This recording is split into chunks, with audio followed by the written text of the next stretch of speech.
The war to end all wars, as it turned out, was just not that. The rise of the National Socialist Party of Germany led to the outbreak of the Second World War just 20 years after the signing of the Treaty of Versailles. And of course, that story has been told many, many times. Today I propose we explore a different scenario, one in which Germany is victorious in the Second World War. Using the extended timeline mod for Europa Universalis IV, we can throw ourselves right into the action just days after the invasion of Poland, when Great Britain and France declared war on Germany to honor their guarantees of independence for the Polish people. And also, just as a quick disclaimer, as if I should even have to say this, I in no way, shape, or form condone the actions or political stances taken by essentially all of the nations involved in the conflict, and this video is exclusively for entertainment purposes. And here we are, Germany at war yet again. Thank you guys for all the support on part 1. If you guys have any suggestions of other types of challenges like this that you'd like to see, make sure you leave them in the comments down below. And I've had a lot of requests about Hearts of Iron and Crusader Kings. Do not worry, they are coming in due time. And yes, we do not have the historically correct flag here, but I want to monetize this channel eventually, so we're going to keep it family friendly here. So let's get started. Maintenance modifier, so absolutely we will do that right here. We have a couple of missions, so let's work through those and let's get these policies set up appropriately. Anything that's going to give me discipline, artillery combat ability, and infantry combat ability. Inspire the soldiers for Hilter to lose 1 mil mana. So that is fine. Oh my gosh, he's a babbling buffoon. Oh no. Look what they did to the boy. I love that.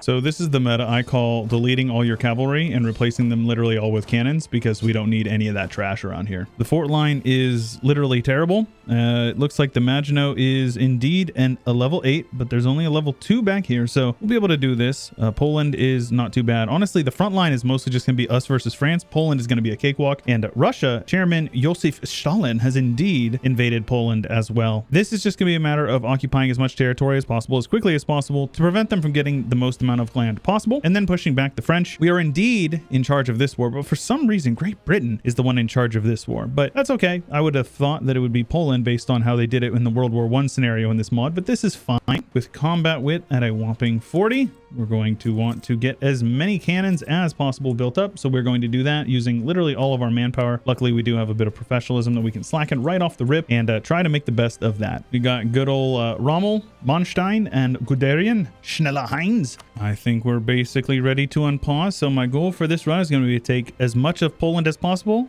Obviously, we want to reclaim Alsace-Lorraine, and then we will invade Russia. We will invade the Soviet Union, hopefully avoiding the Rashputitsa and that nasty mud associated with that, as well as the Russian winter. Destroy and destabilize them to the best of our abilities and take as much clay from them as possible as well. Maybe set up a couple of puppet states. So let's unpause here. Oh, no way. We have militarization. Oh, Lord of mercy. Well, we're definitely going to be doing this then. I'll sink all my millmen into that. I don't care literally at all. The battle for Warsaw is going on, and it looks like we indeed will come out victorious, though inflicting pretty heavy casualties on us. Just need to keep an eye over here on these guys, because they will very quickly push into my land and siege stuff down, because these fort levels are literal dog water. Rate this Polish pronunciation. Przemysl. Eh? Huh? I've been watching a little bit of documentaries on World War I. And again, you guessed it.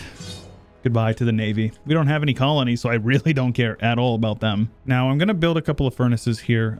Not really because we have a whole lot of money to spare, but the sooner we build them, the sooner they'll get done, which means we'll be able to fund the war effort to invade Russia, assuming we even win this war in the first place, which I feel pretty confident we will. And now we group up the boys over here from the Polish front. We avoided them being able to take most of it. These siege ticks are absolutely insane. It looks like they're just kind of sitting there. The French are playing it safe. Communist revolutionaries, you better mind your business there. We are National Socialists here. And with Poland occupied within only a few weeks, it is time to begin the preparations to invade the French. And as weird as this might sound, it may actually be best to just go through Belgium again, like it was done historically. Nuh-uh. Nuh-uh, dude. Are you joking me? United States President FDR is offering us an alliance. By doing so, we are promising to help each other in times of war. Nuh-uh, bro. Yeah, that's I'll take it. I'll take it. Let's see.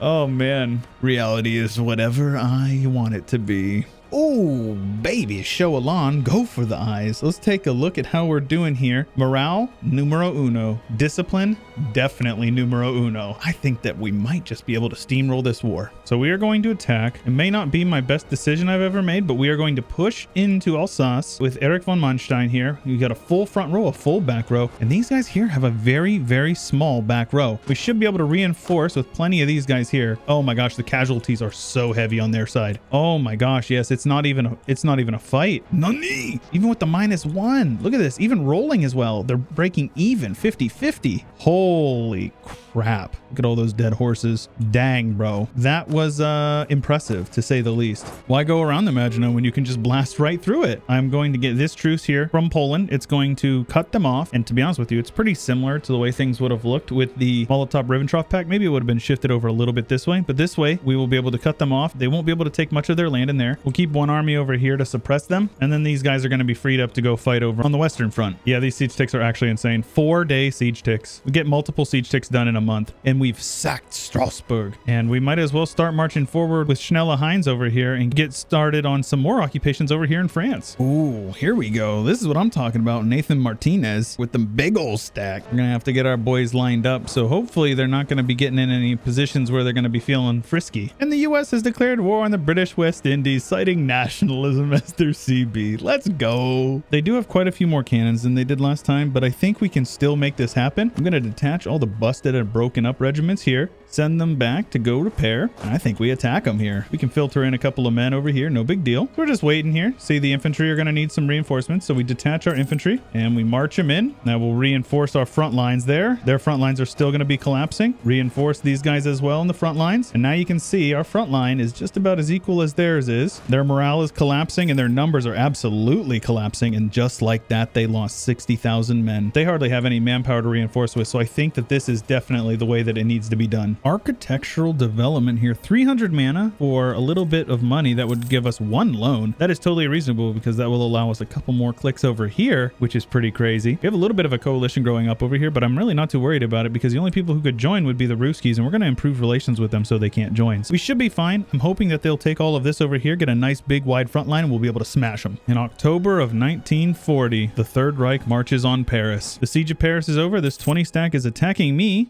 Seems a little ill-informed, but sounds good to me. And now we begin the process of just taking over their whole country. Oh my, the French only have 120,000 left. That is crazy. They were like even with us. They had well over 200 when we first started this. Looks like the Frenchies want the smoke over here in Brittany, so let's get over there and meet them. Meet you guys out here in the battlefield. Von Manstein leading them against Nathan Martinez. Erwin Rommel is still in the fight as well. Absolutely just clapping them. The losses are absolutely just unsustainable for them. Look at that. Oh my goodness. I'll be honest with you, I completely forgot that Italy was in this war. And signing a separate peace with the French, we shall push them back, take back Alsace-Lorraine, which is rightfully German territory, as well as refill our coffers to allow us to pay off any of our loans, and they will pay reparations to our nation.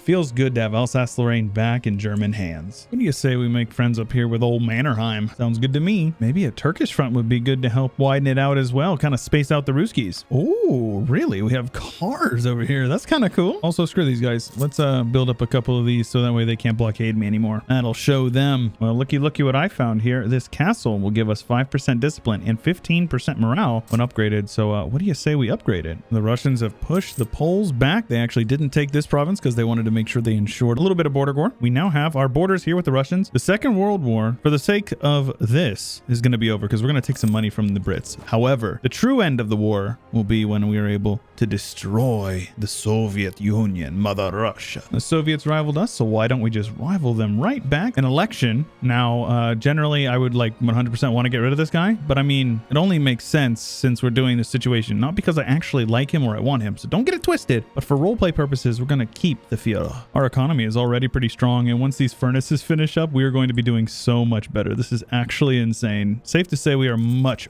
stronger in this timeline than we were in the World War I scenario. I feel very much more powerful than I was back then. Take a look at that morale and discipline with everything caught up to where we want it to be, and we don't even have a discipline advisor. So I'm going to try to fish for a discipline advisor, see what we can do from there. Man, the homie sucks.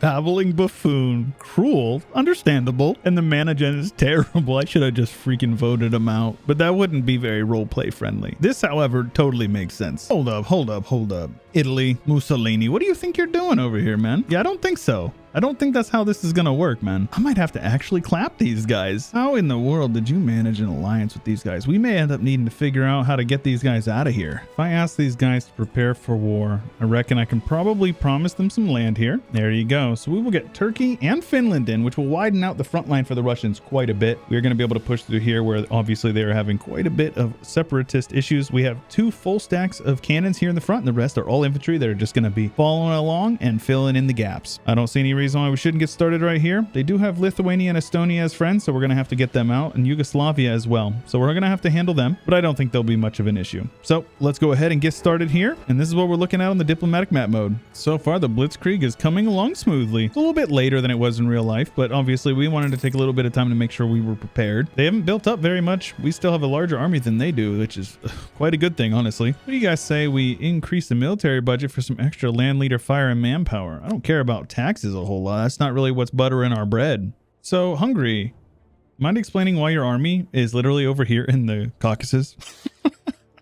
Okay, man, I don't quite get it. Army Group North here is the one with our cannons. Army Group Middle and Army Group South are much smaller and are pushing with only infantry. Hungary is fully occupied, and I intend on piecing them out separately as a vassal. And Yugoslavia is too big to be a vassal, so we might as well just piece them out right now and have them give us what they're willing to. That way we can free up this army. Oh, Vyazma and Kursk. Very interesting historical locations for the Second World War. And why not keep them around a little bit more? Not really quite sure what to do with the Baltic states. I think we'll just have them piece out separately for all their money and the economic sanctions, basically just freeing up more armies to siege down and fight off the Ruskies. The siege of Leningrad begins. Undefended still at this time, but I do see a couple of Russian armies running around over here. The German war machine continues to get investments, and you can see our economy is absolutely churning by now. Leningrad has fallen. It is a good day for the Reich. They've gathered a front line here under Ivan Konev. We're going to have to crush them if we want to get onto Moscow. And the defense of Moscow, not going so good this time. They have Stalin leading the army. Let's go, dude. Let's see what the army quality looks like. Looks like their losses are not too bad. They definitely made some losses. Sorry, Stalin. You're going to have to get off there. Also, what the heck are these unit models? That doesn't look too right. Moscow has fallen as well. And at this point, I think it's just a matter of pushing over towards Stalingrad, getting the line pushed up far enough that we're going to be able to get the peace deal we're looking for, pushing into the Baku oil fields in Stalingrad. They've just been steadily backpedaling. It doesn't seem like they feel confident. And can you really blame them? When you take a look at these numbers, we have 3 more morale than them and 20 something more discipline. They never stood a chance from the beginning. Yeah, maybe the Soviets need a little bit of a buff in ET. What do you guys say? And Stalingrad is taken by the Reich. What do you say we tie up a couple of loose ends over here? Just smash a couple of these armies. If they're not even going to be putting a general on there, if that's the amount of respect that they have for our armies, they just need to get wiped out, honestly. Hungary will now accept vassalization. I will gladly give it to them. And just like that, we've spread our borders. Now, I did declare a conquest war because I'm a dingus, but that's okay. And there we go. We will work our way all the way over into Crimea to have ports in the Black Sea, as well as all the way up to Leningrad, where we will now border our ally in Finland and encircle the Baltic states, which we can later integrate into our country. I also like to think that there's some form of role play, as in like dismantling their army and whatnot, but we don't have peace treaties expanded, which is a great mod. You should check that out if you haven't already. Shout out Lamonin. Well, let's click that button, and just like that, the Reich is larger yet. Now, obviously, AE is a bit of an issue. People are going to be joining our coalition left and right, but I don't care because this one is over. If you guys enjoyed, make sure you let me know by leaving a like on the video. You are missing out on plenty of content if you are not already subscribed. If you have any suggestions of things you'd like to see in the future on this channel, make sure you leave them in the comments down below. Consider supporting my Patreon and follow my main channel, ChewyShoot, if you haven't already. I also stream multiple days a week at twitch.tv/ChewyShoot, so follow me over there if you haven't. And that's about all I got for you for today, guys. This is ChewyShoot, and I'll catch you guys later.